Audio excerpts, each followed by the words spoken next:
This video was made by Psychologica for Aqua, an organisation supporting quality and safety within the NHS. This is the second in our series looking at developing psychological safety in teams and focuses on managing our emotions. We'll briefly recap the introductory video and highlight the role of emotions, in particular compassion, and the impact of stress on this, and the need for developing resilience.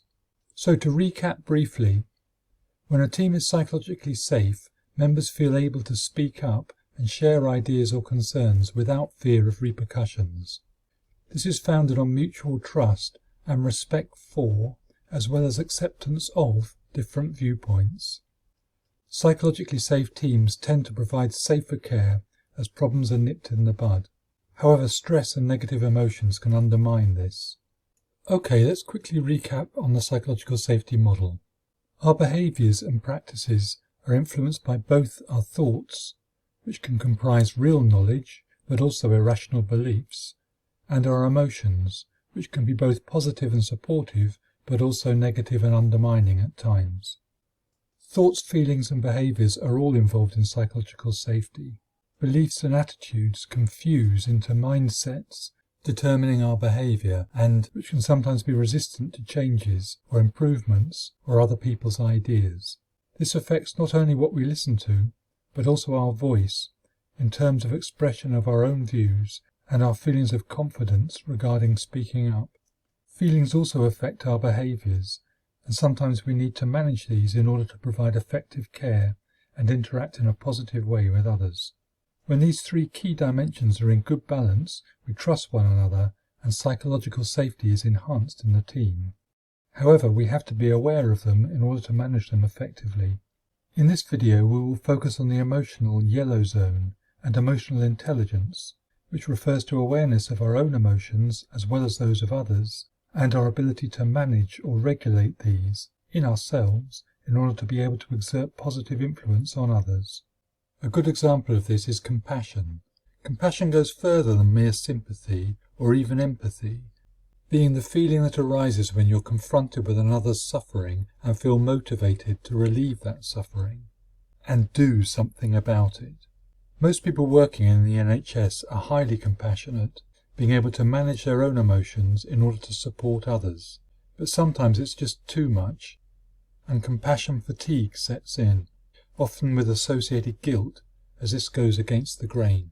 Often when we're under pressure, we feel that we need to and must give more and more, and this can be at the expense of our own health and well-being, and can lead to negative perceptions and outcomes. For example, patient blaming when things go wrong. This is an understandable self-defense mechanism, a cut-off point when internally we know that we just can't give any more. NHS employees can often be quite bad at self-compassion. By self-compassion I mean giving ourselves the same level of support and care that we give to others. We can think of self-compassion as being similar to the oxygen mask protocol in aeroplane safety guidance. We are always told to put on our own oxygen masks first before we try and help others. And we need to take a similar approach to our own health and well-being in order to sustain our compassion over time and when under pressure. However, as a positive emotion, compassion can also be very rewarding, and many of us have experienced compassion satisfaction when pleasure is taken in actually helping others.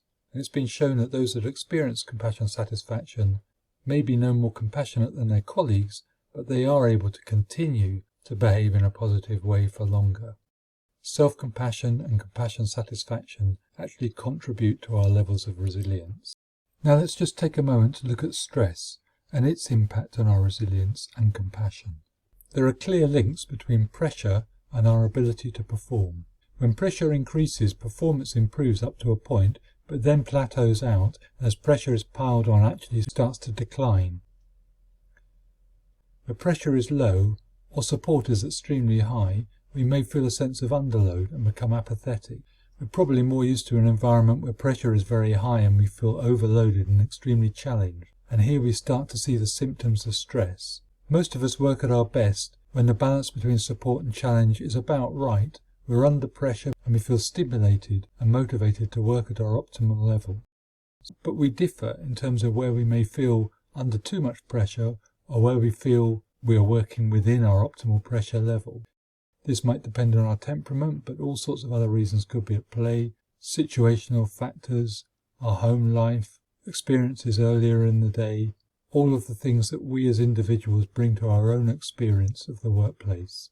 So while we may be moving between our optimal pressure level and experiences of overload, it's when we spend too much time in the overload position that things can really start to go wrong, and we're likely to feel unsafe or less likely to support psychological safety within our team. If a highly stressful overload environment is sustained, then we can sink into a downward spiral of negative emotion based on fear of failure. We can feel out of control and disempowered, and may compensate by becoming over-controlling in our own behaviour, or maybe going the other way and panicking or giving up and becoming avoidant. A negative climate can result in the team, and the fight or flight instinct can kick in. Some colleagues may become more demanding and challenging and harder to communicate with. Here's an example of such conflict between a ward matron and a manager. Look, the reason that I wanted us to meet is because as it stands at the moment, the discharge lounge is practically empty, and as head of operations and the patient flow team, I need some cooperation from the ward matrons to actually be flowing patients through the organisation in a safe way. Look, I think it's unfair to say it's practically empty. As you know, there's 5 people there at the moment. We can house 40 patients. As ward matron, you're not at the coal face. You're not on our ward. You don't know the challenges we're facing. Look, I know the challenges that we're facing in ED, which is at the moment they're absolutely run ragged, and we need some support from the ward staff to be utilising the space in the discharge lounge. Down to the lounge safely. Why? If they haven't got their meds, or there isn't a junior doctor to sign off the discharge letter. But why have they not got the meds? Why has that not happened? I can't understand. Because of the lack of flow in the system, because I'm down 2 nurses. Yeah, and it's the same across the board, so we just need to manage the risk across the organisation. So, you know. Absolutely, we've all got challenges, yeah? Everyone's got challenges. We just need a bit more cooperation. It's not as easy as throwing everyone down to the discharge lounge. Okay, so let's unpack this. Both are under pressure and probably in overload, and neither is willing to give way or undergo emotional regulation to bring about a mutually agreeable outcome. However, both have voice and are willing to speak up and fight their corners. So conflict results, and they blame one another, attempting to avoid failure in their own areas of responsibility. But in reality, both are on the same side and having to address a bigger common problem: how to improve the system. So although both have confidence to express their views, this cannot be a psychologically safe situation if neither is willing to accommodate the other.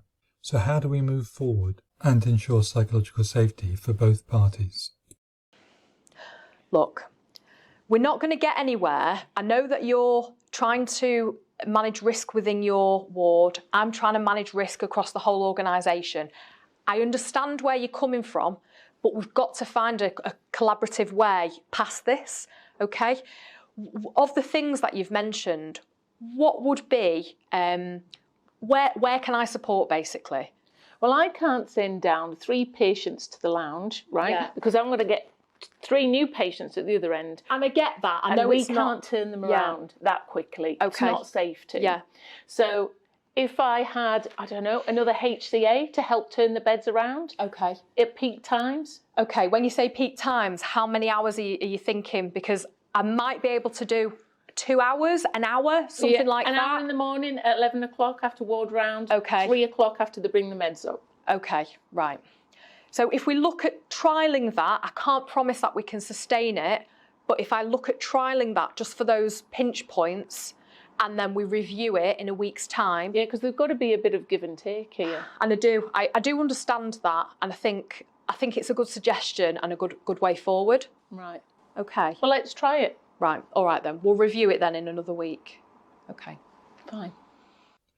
So, we've seen how this conversation shifted from one of emotional conflict to one of collaboration, through one party exercising emotional regulation, dropping their competitive stance and opening the way for a co-created outcome. However, it was necessary for the operations manager to be aware of the conflict in the first place before attempting to manage or regulate it.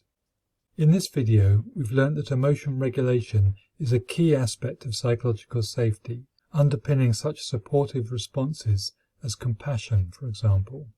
But we've also seen how under extreme pressure we may develop compassion fatigue and possibly negative emotional responses such as guilt, blaming others, being demanding and controlling, and so on. This is not unusual, and we shouldn't beat ourselves up over it. Rather, recognize we all suffer from this sometimes, and try to be forgiving of both ourselves and others.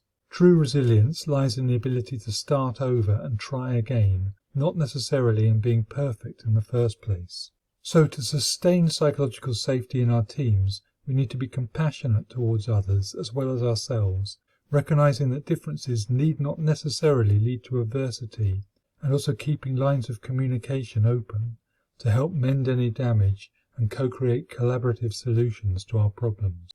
However, it's important that we don't do all the emotional regulation on behalf of colleagues who refuse to do so, for example. Some of us respond to stress through flight or freeze rather than fight and conflict.